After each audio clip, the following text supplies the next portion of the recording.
कहते हैं कि मन इतना चंचल होता है कि यदि वह नियंत्रण में ना रहे तो व्यक्ति अशांत महसूस करने लगता है।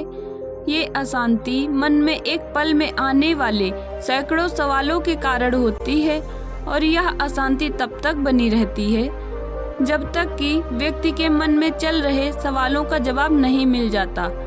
ऐसे में तो यही लगता है कि मन को शांत रखना बेहद जरूरी है, लेकिन सवाल यह उठता है कि आखिर हम मन को शांत कैसे कर सकते हैं। गौतम बुद्ध के मुताबिक मन को शांत करने के लिए उसे समझना जरूरी है।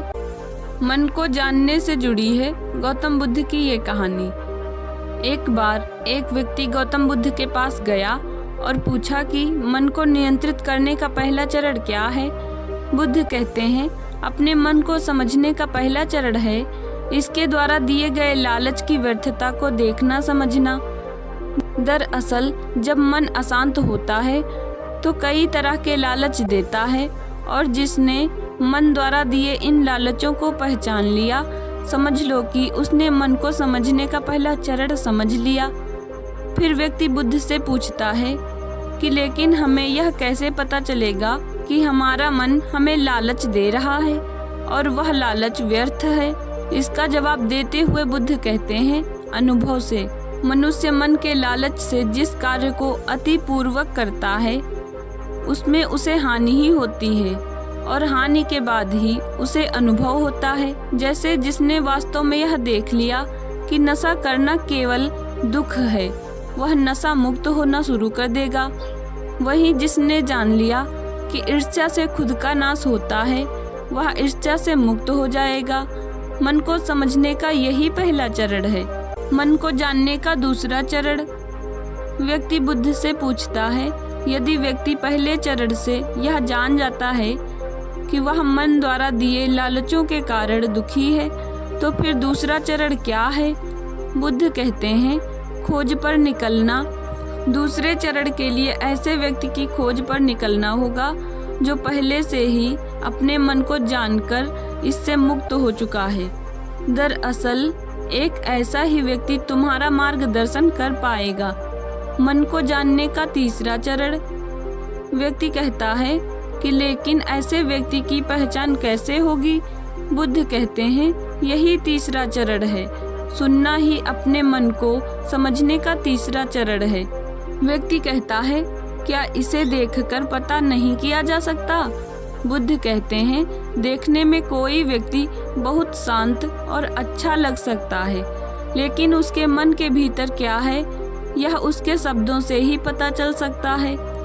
लेकिन किसी की बातों पर तब तक विश्वास नहीं करना चाहिए जब तक कि वह तुम्हारे विवेक की कसौटी पर खरा न उतरे। मन को जानने का चौथा चरण। गौतम बुद्ध कहते हैं कि कर्म ही मन को समझने का चौथा चरण है। खुद को जानने के लिए सही दिशा में कर्म करना जरूरी है, लेकिन कर्म करते हुए व्यक्ति हर बार दो गलतियां करता है। पहली गलती यह कि शुरुआत ही नहीं करना और दूसरी गलती यह कि पूरा रास्ता तय न करना। इन दोनों ही गलतियों के पीछे हमारा मन होता है। व्यक्ति अपने कर्म को पूरा इसलिए नहीं कर पाता क्योंकि वह सोचता है कि मैं कल से शुरुआत करूंगा, तो कोई यह सोचता है कि मैं असफल हो जाऊंगा। इन गलतियों का मुख्य कारण है जागरूकता की कमी। इसके बिना मन व्यक्ति को सही दिशा में चलने ही नहीं देता। मन को जानने का पांचवा चरण। गौतम बुद्ध कहते हैं कि मन को जानने और समझने का पांचवा चरण है जागरूकता। इसलिए हर कार्य को जागरूकता के साथ करें। बिना जागरूकता के साथ किया गया कार्य या फिर जिया गया क्षण मृत्यु के समान है। व्यक्ति बुद्ध से पूछता है, अपने जागरूकता के स्तर को कैसे बढ़ाया जा सकता है। बुद्ध ने जवाब दिया, ध्यान से। मन को जानने का छठा और अंतिम चरण। ध्यान ही मन को जानने, समझने और नियंत्रित करने का अंतिम चरण है। यानी ध्यान ही वह नाव है जिस पर बैठ मन रूपी नदी को पार किया जा सकता है। जिस व्यक्ति ने इन शुरुआती 5 चरणों से मन को जान लिया, उसने अपने मन को जीत लिया, उस पर काबू पा लिया। तो दोस्तों, आपको महात्मा गौतम बुद्ध के यह 6 चरण पसंद आए हो तो वीडियो को लाइक करें, चैनल को सब्सक्राइब करें और मिलते हैं नेक्स्ट वीडियो में। जय हिंद, जय भारत।